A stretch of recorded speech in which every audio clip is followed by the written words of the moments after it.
When a high-powered executive walks into a familiar space, everything should go smoothly, unless no one believes who she really is. How would you react if someone disrespected you in a place you built from the ground up? Let us know in the comments section below. She stood still for a moment, watching the fluorescent lights flicker above a dusty, outdated welcome sign. Hilary Caswell, known in Forbes and financial circles across the country, adjusted the cuff of her plain navy-hued jacket, the stitching already loosening near the wrist. It was a small detail, the kind that invited judgment. And that was the point. Dressed like a woman with too many errands and too little time, she looked nothing like the face on Crestmont National's glossy annual report. No power heels, no diamond studs, no sleek blazer branded with the company's signature crest. Her natural curls weren't pinned or polished. They framed her face with soft defiance. She held no briefcase, just a worn brown leather wallet and a look that could break a person in two if they deserved it. Hilary glanced around the lobby, her gaze steady but unreadable. This was her fourth unannounced visit to one of the branches in the last 2 months. A quiet operation, no media, no press team, no warning. Just her, walking into the world she built, looking for cracks no surveyor could ever find. "Can I help you, ma'am?" a voice rang out, firm, uninterested, already preparing to dismiss her. She turned toward the counter, where a man stood adjusting his collar, jaw clenched like he'd bitten down on something sour. Bradley Keene, branch manager. Mid-40s, silver tie crooked, posture stiff with the sort of confidence that only flourished when unchecked. Hilary stepped forward, calm. "I'd like to make a withdrawal." Bradley's eyes darted to the old wallet she held up. His lips curled, barely suppressing a smirk. "You'll need ID." "I figured." She opened the wallet, revealing her driver's license and a Crestmont-issued platinum employee card. His eyes barely skimmed them. "This is a high-limit withdrawal," she said, her voice measured. "I'd like to take out $75,000. A pause. His brow arched. "Are you sure? That's quite a lot. That's not something we do casually here." Hilary didn't blink. "I'm aware." Bradley gave a huff of forced politeness, then called over a teller with a slight wave of his hand. "Maya, can you come over here? We've got a situation." Maya Jefferson, early 30s with a composed grace about her, walked over from her terminal, heels quiet on the tile. Her eyes met Hilary's for only a moment, and something flickered there. Recognition, or maybe suspicion. Hilary couldn't tell yet.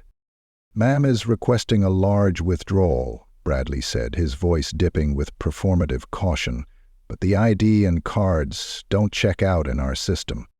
Maya took the license and bank card, scanning them through the internal system. Her screen blinked, then blinked again. The name Hilary Caswell popped up. Account verified. CEO status tagged. Internal security access flagged. Maya froze. Bradley noticed. "What is it?" She hesitated. "Sir, this ID is real." Bradley leaned over, squinting. "Real?" His tone dripped with disbelief. "I don't think so.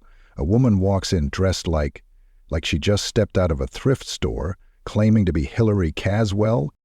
"I didn't claim anything," Hilary said, finally lifting her chin. "I gave you my ID. You chose not to believe it." "You're saying you her? The CEO?" He laughed then, outright. "No offense, but that's a hell of a story." Maya swallowed hard, turning her screen slightly so he could see it. Bradley's smile faltered. "It's her," Maya said softly. He blinked, then shook his head, lips tightening as if his pride had been slapped. "Well, anyone can fake a profile. I've seen people mimic back-end systems before." Hilary raised an eyebrow. "You think I hacked into my own bank's system?" Bradley's jaw worked as he searched for a response, but nothing came. Silence ballooned between them. The tension in the room thickened, drawing subtle attention from the other staff, who paused behind their counters with wide, quiet eyes. "I'd like to speak to your HR representative," Hilary said, her tone neither loud nor harsh, just final. "Now." Bradley hesitated. "That's really not necessary." "I believe it is." Her voice cut through him like a clean blade. He sighed and fumbled for the phone behind the counter, dialing the internal HR line. As the phone rang, he glanced again at Maya, whose hands had settled at her sides, fingers twitching slightly. Hilary turned to her, calm but firm. "Would you mind printing the security footage from the last 10 minutes? Maya nodded without a word and stepped away, already navigating the internal system. Hilary stood, steady and alone, her posture unshaken, as if the room hadn't just tried to erase her existence. Bradley spoke into the phone, voice low, trying to keep the conversation from carrying, but it was too late. Respect couldn't be recovered once it had been withheld in public. And everyone there, every teller, every intern, every client pretending not to watch, had witnessed the moment he tried to reduce a woman to what he thought she looked like. Hilary didn't gloat, she didn't scold, she simply waited. And she didn't wait long. The elevator at the back of the lobby dinged softly as the HR rep, Henry Clark, stepped into view, clipboard in hand. To be continued in Act 1, Section 2. The Weight of Assumptions. Henry Clark hadn't been in the middle of a branch-level confrontation in years. Most of his job was handled behind conference room doors, phone calls, and quiet terminations. But today was different. Today he was walking into a lobby that buzzed with silent tension, heads turned, eyes averted, breath held. As he approached the front counter, his eyes scanned the scene. A cluster of stunned tellers, Maya standing awkwardly near the printer, and Bradley Keene visibly flustered behind the desk. But what caught Henry's attention, what stopped him short, was Hilary Caswell standing calm and unshaken in front of it all. He hadn't seen her dressed like this since before her promotion to CEO. No tailored suits or designer heels, just a woman in jeans and flats with quiet fire in her eyes. It was intentional, and Henry knew exactly what kind of test she had just run. "And Svos Caswa," he said carefully, dipping his head with quiet respect. "You called for me." Bradley looked between them, a flicker of panic tightening the corners of his eyes. "Henry, you know this woman?" Henry turned to him, slowly. "Yes, I do. This is Hilary Caswell. She's the Chief Executive Officer of Crestmont National Bank." Bradley blinked, like someone trying to reset a faulty memory. I didn't. I mean, the system wasn't." "She presented her ID," Maya interrupted quietly, not looking up from the document tray as the printer hummed behind her. "I ran it through twice. It all checked out." Hilary didn't speak. She didn't need to. Her silence was a mirror, one Bradley couldn't stop looking into. Henry gave a small nod. "Why don't we step into the office?" he offered, not to Hilary, but to Bradley. Bradley hesitated, his hands tightened around the edge of the counter. "I didn't mean any harm. I was following security protocols. You know how it is, Henry. People try to scam. And how many of those people look like me?" Hilary's voice slipped in, soft but cutting. "How many well-dressed scammers in three-piece suits do you wave through without question?" Bradley opened his mouth, but no words came. Hilary took a step forward, closing the distance, not with aggression but with presence. "You assumed.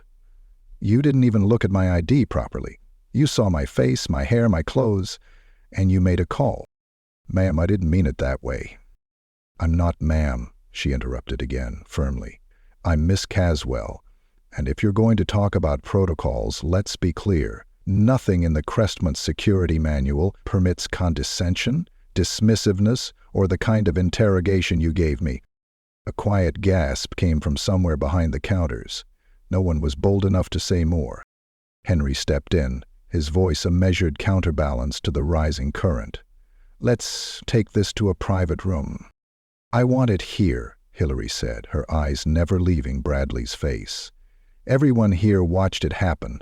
They deserve to hear the correction too. Maya quietly placed the printed footage on the counter. It's all there, timestamps, audio, everything. Bradley swallowed hard. The hum of the printer was gone now, replaced by a vacuum of silence so sharp it almost rang. You were disrespectful, Hilary said. Not just to me, but to the people in this room, the clients who trusted this bank and the employees you're supposed to lead. I made a mistake. No, she corrected, shaking her head. You made a decision, over and over again. At any moment you could have said, let me double-check, or even just treated me like a human being. But you chose to be suspicious. You chose to be superior.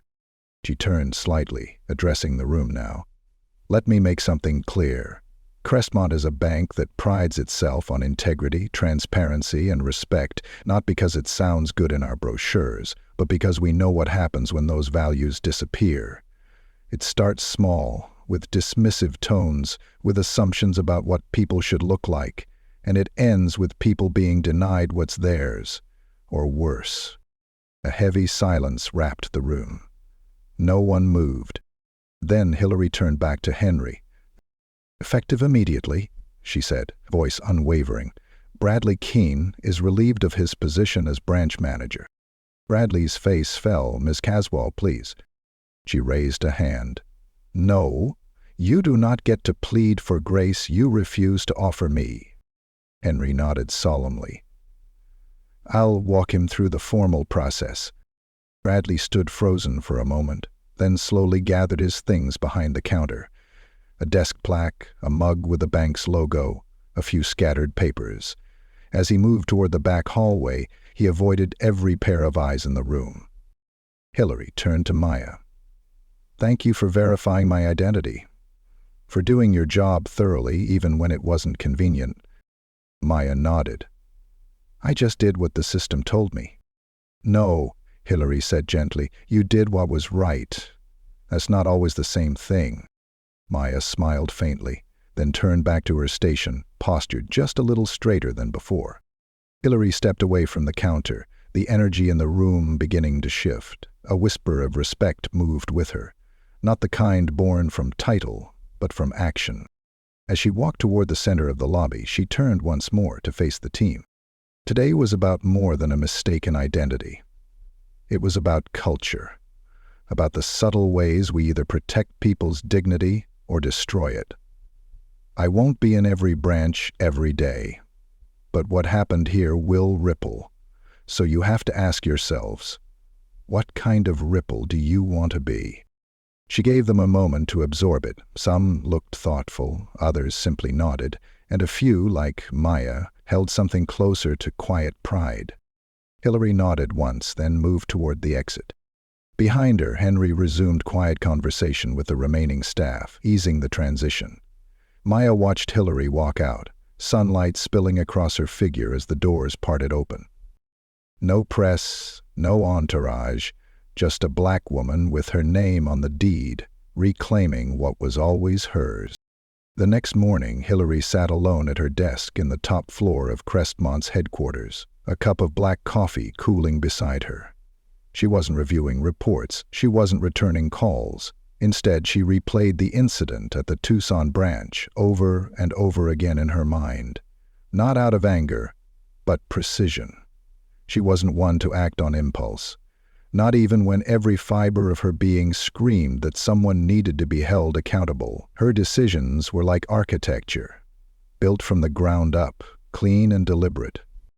But yesterday's confrontation, that wasn't about a single manager. That wasn't about $75,000. That was about a mirror being held up to an entire institution. She picked up her pen and started sketching something on the edge of her notepad. It wasn't numbers or strategy. It was a circle, then another, ripple after ripple. What started as one point expanded outward, touching everything. There was a knock at the door. "Come in," she said, already knowing the rhythm of the knock. Henry Clark entered, no clipboard today, just his usual neutral suit and the faint concern etched into his brow. He closed the door behind him, softly. "Morning," he said gently. Hilary gave a small nod. "How'd it go after I left?" Henry sat across from her. "There was tension, naturally, but Maya stepped up, took the floor after you, said a few words about fairness, about being seen." Hilary smiled faintly. "She's got more in her than she lets on." "She's inspired now, the rest of the team, too," Henry said, then paused. "But there's more." She raised an eyebrow. "A client posted a clip online. Someone in the waiting area caught the last part, you confronting Bradley, the way you stood there." Hilary closed her eyes for a second, then opened them. "It's circulating?" "Quietly. It's not viral, but people are talking." Henry leaned forward. "They're saying it felt like justice, real-time justice." Hilary leaned back in her chair. "I didn't do it for that." "I know," he said. "But maybe it's good they saw it. The staff, the clients, the public. You've been building this place to stand for something, Hilary. That's what they saw yesterday." She looked at him a long moment. "How long have you been in this company, Henry?" He chuckled. 22 years. "And how often," she asked slowly, "have you seen a black woman stand at the center of a bank lobby and tell the truth, without yelling, without begging, without fear, and have the room listen?" Henry's face softened. "Never." She tapped the table softly with her fingers. "That's the ripple. Not firing Bradley, not going viral, but reminding every person who works under this roof that power doesn't always come wrapped in a tailored suit or a six-figure check. It comes in how we treat people, especially the ones we think can't fight back." Henry gave a quiet nod, then pulled a thin folder from his briefcase. "Speaking of ripple effects, we've had other reports come in." Hilary leaned forward. "From which branches?" "3, he said. "Chicago, Richmond, and Oakland. Nothing explosive. No videos, no outbursts, but similar issues. Clients being questioned harder. Staff not reflecting Crestmont's core values." Her fingers tightened slightly on the edge of the desk. Henry continued, "And there's something else. Staff at those branches are hesitant to report. They're afraid of retaliation or being labeled troublemakers." "Then we failed them," Hilary said. "No. We still have time not to." She nodded, mind already racing ahead. "We need to issue a statement. Not a corporate PR apology, something real. I'll record a video myself." Henry raised an eyebrow. "Are you sure?"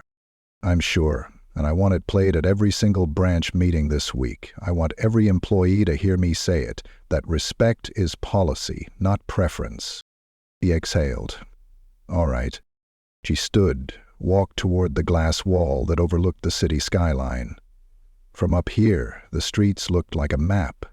Every building like a box, every person a dot in motion. It was beautiful and far away, and Hilary hated that distance. "We're also launching a listening tour," she said. "Every week I'll visit a new branch. No announcement, just me, listening, observing." Henry stared at her, half in awe. "That's a lot, Hilary." "No, it's overdue." They both stood in the silence that followed. Not heavy, but purposeful. "I want Maya on the task force," she added. "Staff-led equity panel. She'll be a voice they trust." "I'll let her know," he said, standing. "And Hilary, thank you." "For what?" "For reminding this place who you are." After he left, Hilary walked back to her desk and pulled open the drawer. Inside sat an old photo. Her at 23, her first day at the bank. Hair pulled back tight, eyes wide and unsure. She stared at the picture, then at her reflection in the window. That girl didn't know she'd have to become steel to be heard. Didn't know she'd be doubted on sight even after she signed the paychecks. But she learned. She learned that sometimes power is not in speaking loudly, it's in standing still while others stumble around you. Her phone buzzed. A message from Maya. "Thank you. I didn't know someone like me could be seen like that. I see you now too." Hilary smiled. Just one message. But that was how it started. One voice. One room. One ripple. And it was far from finished. The hum of conversation filled the downtown branch. Phones rang softly, coins clinked into trays. But beneath the usual rhythm of the bank, something felt different, lighter, like the whole building had exhaled and was just now catching its breath again. Hilary stood just inside the glass doors, unnoticed at first. She wore a charcoal coat that fell just below the knee, plain black flats, and a warm, unreadable expression. A week had passed since Tucson, since Bradley, since the ripple began. And now she was here, unannounced. Her presence didn't erupt into a flurry. It was more like a slow tide pulling people's attention. One teller looked up, then another. Conversations paused mid-sentence. Customers turned, recognizing her from the now widely circulated video. It hadn't gone viral in the sensational sense. It had gone quietly deep, shared in emails, Slack threads, whispered about during lunch breaks. And now the woman behind the calm voice and sharper words was standing right there. "Miss Caswell," someone whispered, half awe, half nervous energy. She stepped forward with a small nod. "Please, just Hilary." The branch manager this time, a young woman named Corinne Miles, practically materialized from the hallway, breath catching in her throat.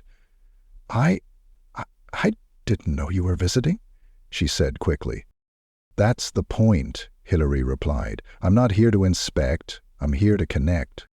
Corinne tried to smile but failed. Her eyes darted to the staff, then back to Hilary. "Would you like my office?" "No." "I'd like your time. 10 minutes, you and the full team." Corinne blinked, then nodded. "Of course." Within minutes, the bank had quietly transitioned into something different.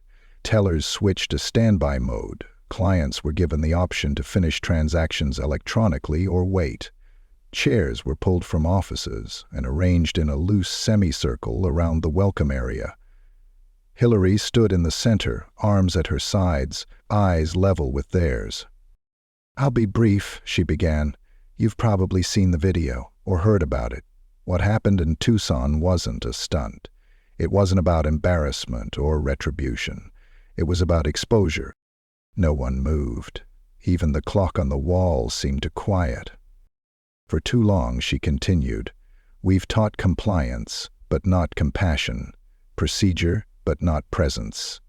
We tell you how to follow the rules, but not how to see people." A man near the back shifted uncomfortably. Hilary saw it, acknowledged it with a small nod. "I'm not here to shame anyone. I'm here because I believe you want to do better.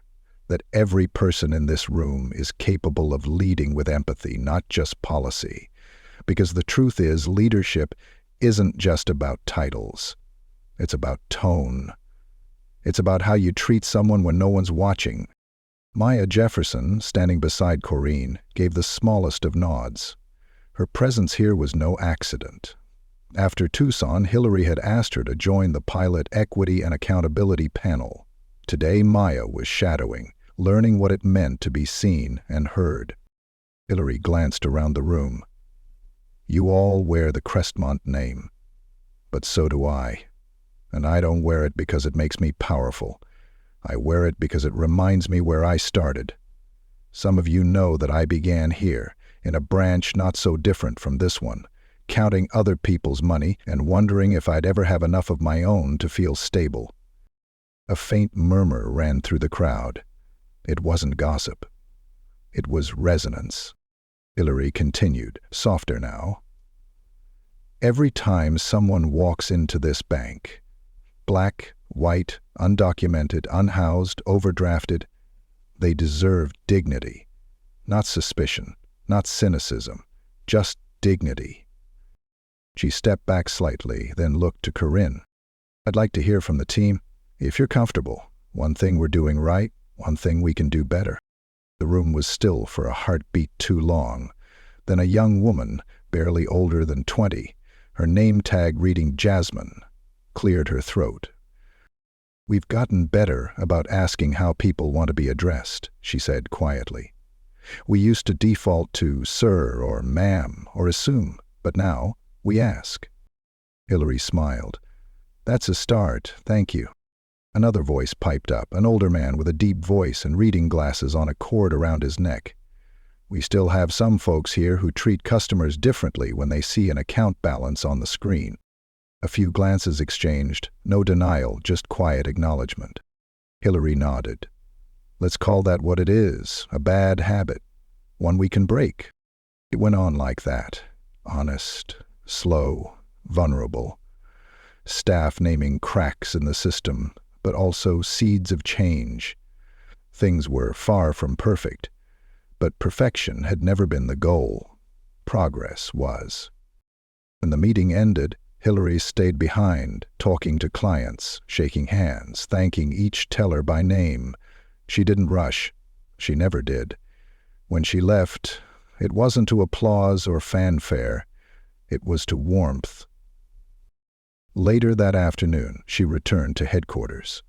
Her office was quiet again. The city stretched outside her window like an endless promise.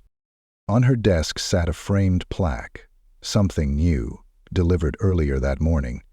It had been commissioned by the board without her knowledge, just 6 words carved into brushed metal. "The bank with Hilary's values."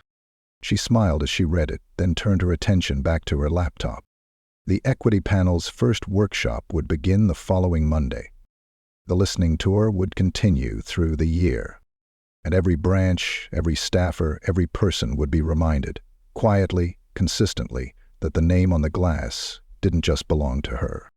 It belonged to all of them. Because Hilary Caswell didn't just walk into her own bank. She changed it forever. And this time, everybody saw her coming.